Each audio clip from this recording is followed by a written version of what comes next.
E aí pessoal, tudo bem com vocês? Meu nome é Davi Viganon, esse é o Diário de Anarres e hoje a gente vai falar de Back in the USSR do Fábio Fernandes e também falar um pouquinho do Jabuti, que é o prêmio que gerou muita polêmica e eu queria tecer só uma ou duas considerações sobre isso antes de falar sobre este livro sensacional do Fábio Fernandes.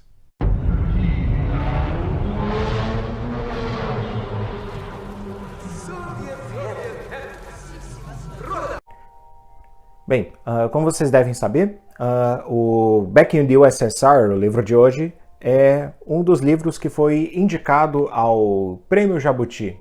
Só que não na categoria de romance literário, que é a categoria, digamos assim, principal, né? A categoria onde os grandes romances da literatura brasileira são premiados, e sim para uma nova categoria que foi criada especialmente para abarcar literaturas de gênero, né? Ou literaturas de gêneros que dificilmente, para não dizer nunca, né? São agraciados com o prêmio Jabuti, né? É a categoria de romance literário. É a categoria de romance de entretenimento, né? E é nessa categoria que romances como A Telepatia São os Outros, da Ana Rush, que foi o tema do último vídeo, o Back in the USSR, do Fábio Fernandes, e também Viajantes do Abismo, da Nikelle Witter, foram indicados. Eu falo esses três porque são os três únicos que eu posso falar sobre, porque são os únicos três dessas categorias, dos 10 indicados, que eu li. Já vou até adiantando que o próximo vídeo vai ser sobre o Viajantes do Abismo, da Nikelle Witter, e depois sobre a única HQ que eu li também, que é o Contos do Orixás, do Hugo Canuto, né? Se não fosse essa categoria de romance de entretenimento, eu provavelmente só conheceria um dos indicados para o Prêmio Jabuti, só teria lido uma dessas.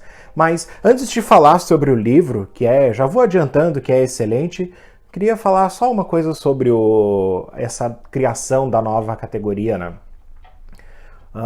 Essa categoria gerou bastante polêmica, né? Como vocês devem saber, se não sabem, vão saber agora. A categoria de romance de entretenimento, ela surgiu meio que para abarcar esses romances que dificilmente teriam espaço, e geralmente são romances que sofrem muito os estilos que são abarcados ali, não só a ficção científica, mas também o terror, que tem muitos mais adeptos, né? A fantasia, e também acredito que seja a literatura chamada chick lit, né? Também está abarcada nessa categoria, né? Ela tem um grande benefício e uma grande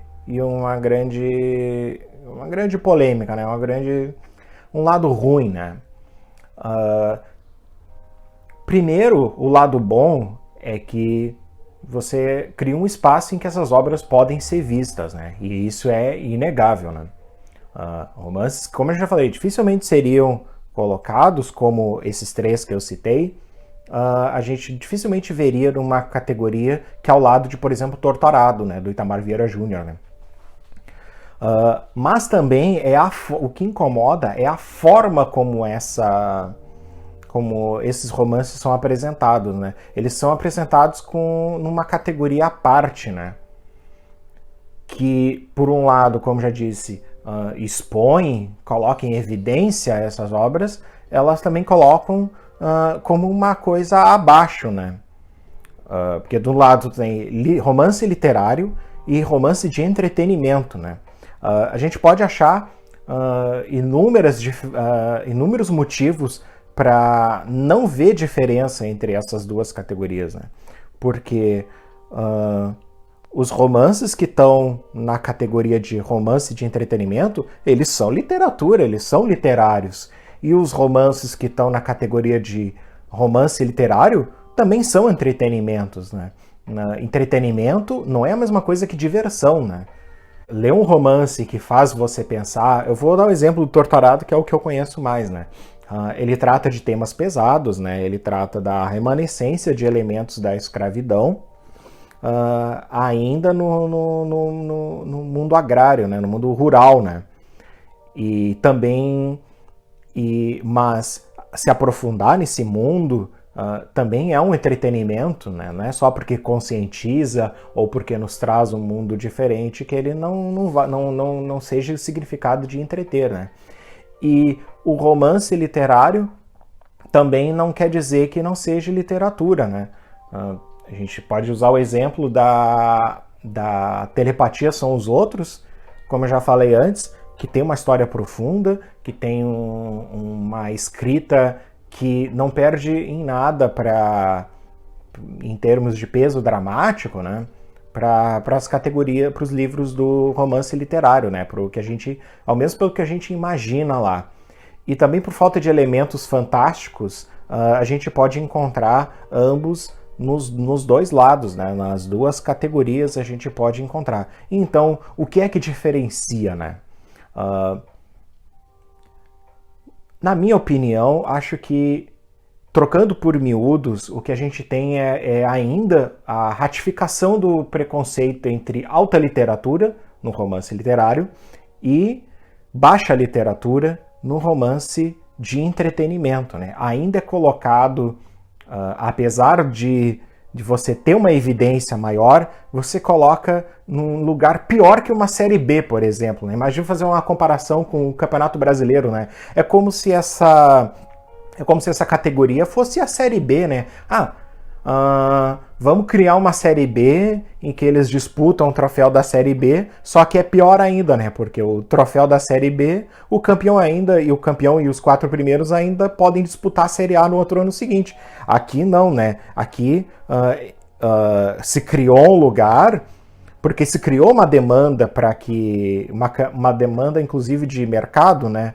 Para que essas obras, para que todo esse ramo de esses subgêneros também fossem premiados, mas se criou um lugar em que, com o tempo, pode ficar cristalizado ali. Então, tipo, tá aqui a Série B de vocês, brinquem aqui, e agora não mexam mais com o nosso prêmio de alta literatura, não venham infectar com isso. Então, é ao mesmo tempo que mostra, ele também ratifica essa divisão.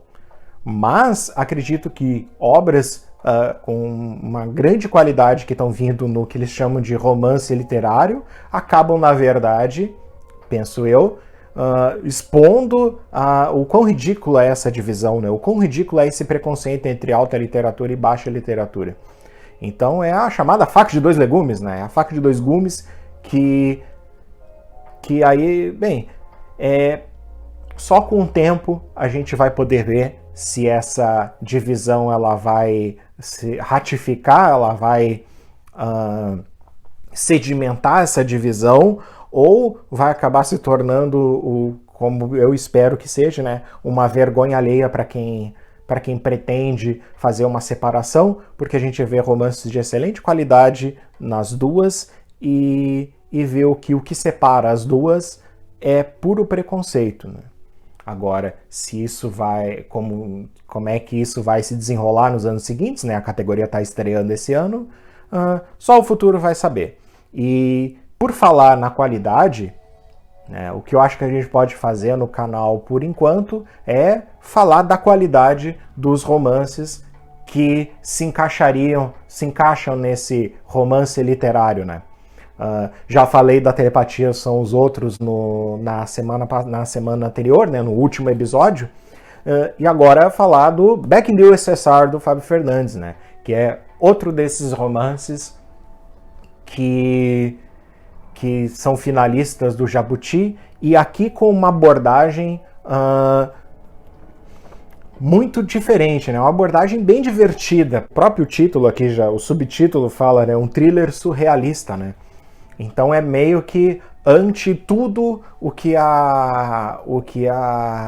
o romance literário propõe, né, de ser obras sérias, sisudas, com análises e propósitos profundos. Aqui, não que não seja profundo, mas ela é rápido, ele é divertido, tem momentos muito engraçados e também uma grande quantidade de referências e sacadas muito bacanas que estão recheando a obra, né? Que vão tirar um riso não só das situações, mas um riso quando a gente começa a pescar as referências, né, desse mundo que é completamente invertido do nosso, né? E ele é uma história alternativa, né, para começo de conversa, né? Ele é uma história alternativa, ele constrói toda uma situação geopolítica e social em torno de um evento que nesse mundo acontece de uma forma e vai se mostrar de forma diferente aqui e vai se mostrar como o mundo se tornou diferente do que é o nosso mundo hoje. Não menos maluco, acredito eu, apenas diferente. E a diferença no Back in the USSR é que a invenção de Frankenstein, a forma de ressuscitar os mortos, ela é real e isso causou mudanças sensíveis e mudanças drásticas na geopolítica e chegou ao ponto em que os Beatles, que aqui existem, têm uma formação diferente e o John Lennon, quando ele é assassinado, aqui ele é ressuscitado.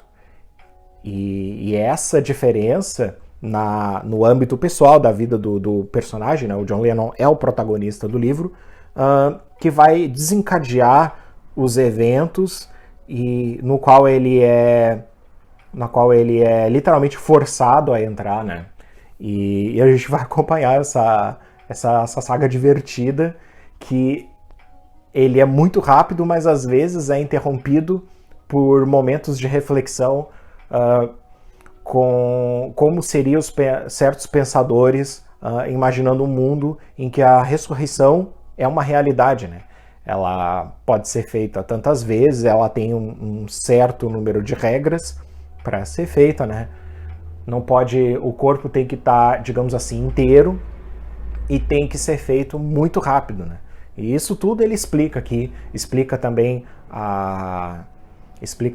com que duas novas potências surgem, né? Que as duas potências são a República de Weimar e a União Soviética, que chegou a existir, só que ela é derrubada logo depois, e ainda o czar volta, né? O czar retorna, então a Rússia e a Alemanha fazem a Guerra Fria desse mundo, né? O ritmo é divertido, a escrita é muito fluida, o autor se propôs a fazer um livro de leitura acelerada e a escrita dele ajuda bastante a gente a fazer isso, ainda que quando chegue no final, e aqueles livros que chegam no final a gente não quer que acabe, a leitura empurra a gente a ler ele rápido e as muitas páginas dele, não é um livro curtinho, não, ele é mais ou menos curto, ele tem 200 páginas, mas tu lê tão rápido quanto uma noveleta de 100, tranquilamente. Mas só que você vai várias vezes parar para pegar as referências que vai tirar aquele risinho da gente. O livro ele gera bastante expectativa com relação a querer saber mais desse mundo, né? Como a gente mergulha num estado das coisas desse mundo e imaginar como é que é esse mundo em que as pessoas ressuscitam, como é o status quo desse mundo, né? Como tá cada coisa, tá, e os Estados Unidos, tá, e aí a gente se depara com como é que o Erich Maria Remarque, o autor do Nada de Novo no Front, vê esse mundo, porque a gente tem versões de muitas coisas, né, desse mundo, do nosso mundo, transformadas numa visão em como é que é um mundo com ressurreição, né? Eu quero uma sequência, né? Eu acho que é isso que a gente quer ver mais como é esse mundo. É um livro que cabe com certeza, uma sequência, 2 sequências. Eu quero também saber como é que é o Brasil nesse mundo, né? Eu acho que uma sequência teria que mostrar, nem que seja uma noveleta, né? Já estou abertamente pedindo isso, né? Acho que a história pede isso, pede conhecer mais esse mundo, né? E é isso, pessoal. No próximo programa a gente vai falar sobre o outro livro indicado ao Jabuti, Viajantes do Abismo, da Nikele Witter. E é isso aí, pessoal. Tchau.